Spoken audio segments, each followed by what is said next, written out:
आज मी पनीर पराठा बनवलेला आहे। बघू शकता किती छान झालेला आहे हा। आणि टेस्टी तर भरपूर आणि लहान मुलांना खूप आवडतो। तर बघू शकता किती छान झालेला आहे। चला तर आपण याची रेसिपी पाहूया। मी इथे पिठाचा गोळा आधीच मळलेला होता, त्याचा मी एक गोल गोळा बनवून घेतला आहे। पिठामध्ये घालून घेऊयात आणि याची चपाती लाटून घेऊयात। इथे मी चपाती लाटून घेतली आहे। यावर आता लाल मिरची पावडर घालून घेऊयात, थोडी हळद घालून घेऊयात आणि चवीनुसार मीठ घालून घेऊयात। बारीक मी इथे कोथिंबीर कापून घेतलेली आहे, ते सुद्धा घालून घेतलेली आहे। आता तुम्ही यावर तूप किंवा तेल लावू शकता। मी इथे तेल लावलेलं आहे आणि आता आपल्याला मसाला पूर्ण चपातीला पसरवून घ्यायचा आहे व्यवस्थित।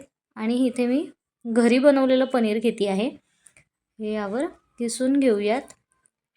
व्यवस्थित आपल्याला ते किसून घ्यायचं आहे चारी बाजूनी आणि पसरवून घ्यायचं आहे व्यवस्थित चपातीला। बघू शकता अशा प्रकारे आपल्याला हे पसरवून घ्यायचं आहे। आणि आता आपल्याला चपातीला अशा प्रकारे फोल्ड मारायची आहे। या पराठ्याला व्यवस्थित आपल्याला राऊंड राऊंड अशी फोल्ड मारायची आहे आणि हा आतल्या बाजूने आपल्याला पॅक करून घ्यायचा आहे,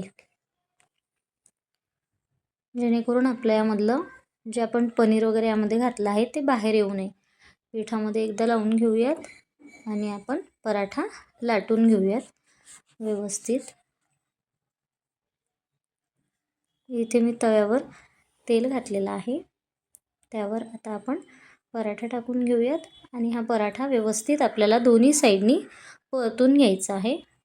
वरून पण मी तेल लावलेलं आहे या पराठ्याला, बटर किंवा तूप वगैरे तुम्ही घालू शकता। आणि आपल्याला खरपूस होईपर्यंत हा पराठा व्यवस्थित दोन्ही साईडनी भाजून घ्यायचा आहे।